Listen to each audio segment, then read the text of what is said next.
Le cumul des mandats, c'est la grande hypocrisie de la classe politique. Alors, vous ne le savez peut-être pas, mais il n'est pas rare de croiser un député, un sénateur, un ministre, de discuter en off avec lui, et qu'il vous dise que c'était mieux avant. Avant quoi? Avant 2017 et l'entrée en vigueur de la loi adoptée sous François Hollande, qui interdit de cumuler un mandat parlementaire avec une fonction exécutive locale. Et donc depuis 2017, disparue la figure du député-maire, celui qui venait en semaine à l'Assemblée nationale voter les lois et qui, le week-end, s'occupait de sa commune et de ses administrés. Et c'est dommage que ça ait disparu. En tout cas, c'est ce que disent nombre de responsables politiques en coulisses, parce qu'à les entendre, la fin du cumul serait synonyme de déconnexion des élus.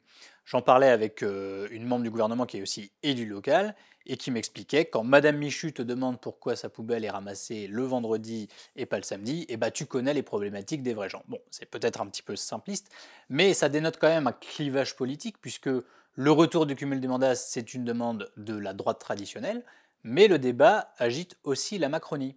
D'ailleurs, Emmanuel Macron lui-même en a parlé plusieurs fois. Il avait rouvert le dossier pendant le grand débat. Vous savez, c'était à l'époque des Gilets jaunes, c'était début 2019. Mais moi, je suis assez partisan d'une idée où on redonne du temps aux législateurs pour aller sur le terrain.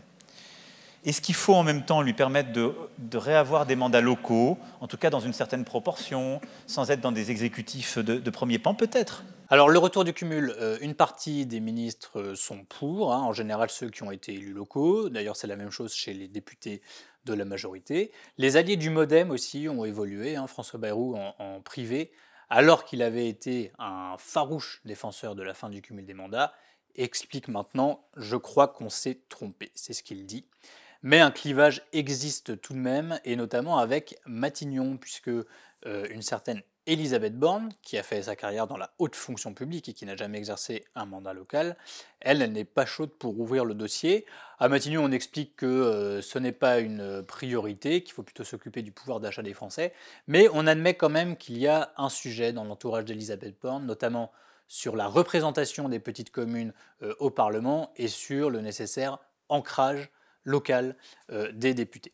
Mais en fait, le vrai mur, il n'est pas à Matignon. Le mur, c'est celui de l'opinion publique, que redoutent même les partisans d'un assouplissement du cumul des mandats. Et Emmanuel Macron lui-même l'a dit publiquement, hein, lorsqu'il en a parlé lors du grand débat. Il a expliqué qu'il y aura un sujet très sensible pour les Français, c'est le cumul des rémunérations.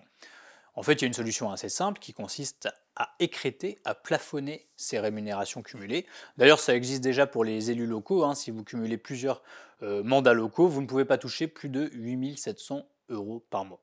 Oui, parce qu'en fait, le cumul est possible quand vous êtes élu local. C'est une bizarrerie de la loi.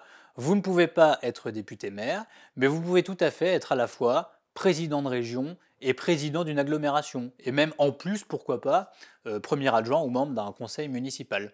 Descendons à Marseille pour trouver un exemple. Une certaine Martine Vassal, qui est présidente de la métropole d'Aix-Marseille, est également la présidente du département et elle est aussi conseillère municipale de Marseille. Donc le cumul n'est pas interdit pour tout le monde et il y aurait peut-être quelque chose à remettre à plat dans ce système. Ça tombe bien, Emmanuel Macron a annoncé une commission transpartisane pour plancher sur la réforme des institutions et après plusieurs reports, il nous est annoncé que cette commission serait lancée en janvier, l'occasion de rouvrir le débat sur les cumulars.